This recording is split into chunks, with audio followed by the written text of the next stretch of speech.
નામ પટેલ ભુલાભાઈ જેઠાભાઈ, ગામ આઢોડિયા, તાલુકો મેઘરજ, જિલ્લો અરવલ્લી। તો અમે મેઘરજ તાલુકાના અંદર અમારે આજે 10-15 દિવસથી ખાતર નહીં મળતું અને લોકો રોજે રોજ ઓટા મારીને આખો દિવસ બેસી રહે છે ને હોજે ઘરે જાય ને ખાવાનું ને ખાતા બી નહીં। સવારમાં 7 વાગે અહીંયા ગોડાઉન ઉપર આવીને ઉભા રહી જાય છે 7-15 દિવસથી।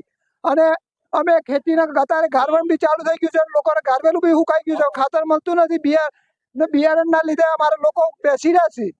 તો શું કરવું હોય? સરકાર અમને તાત્કાલિક એનો નિર્ણય આપે અને લોકોને અત્યારે પૈસા બી નથી તો બી અહીંયા વ્યાજમાં પૈસા લઈને લોકો ખાતર લેવા માટે આવે છે। બહાર માર્કેટના અંદર ગોડાઉનો પ્રાઇવેટ વેપારીઓ જોડે ભરેલા છે ને 1800 રૂપિયા ખાતરનો ભાવ લે છે, તો લોકોને શું કરવાનું?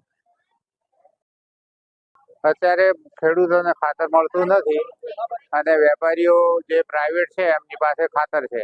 બાજુમાં રાજસ્થાનમાં ત્યાં મોડવી કલાલની દુકાન છે, ત્યાં દરરોજ ખાતર 1800 રૂપિયા મળે છે અને અત્યારે જે 1480 નું ખાતર 1800 રૂપિયા દરરોજ મળે છે પ્રાઇવેટ વેપારીને। તો આવું ના થવું જોઈએ, સરકારે આવા માટે પગલાં લેવા જોઈએ। કેટલા દિવસથી ખાતર ની અસર છે? છેલ્લા 15 દિવસથી ખાતરની અસર છે। શું માંગે તમારી?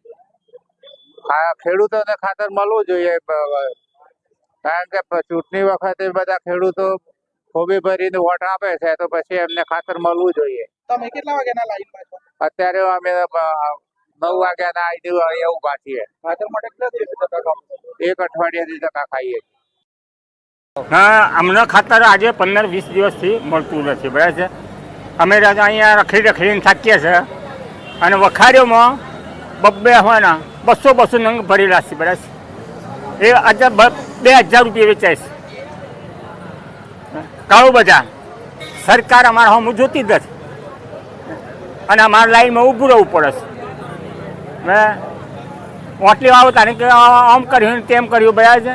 તો અત્યારે ખેડૂતોનું કોઈ નથી। ખેડૂત બધા તાકી રહ્યા છે, અમારે વાવેતર કરવાનું છે, ખાતર પણ મળતું નથી। સવારનો આવીને અમે બેસી રહીએ, ઘેર ઢોરો બોકડો ઢોર સોરો બધો ભૂખી મરી અમે અહીંયા તો તાકી રહીએ। આ પબ્લિક બધી ધક્કા ધક્કી કરી રહી છે, ખાતર મળતું નથી, ખાતર જ મળવું જોઈએ અમને। કેટલા દિવસથી ખાતર નથી મળતું? 15-20 દિનથી ખાતર નથી મળતું।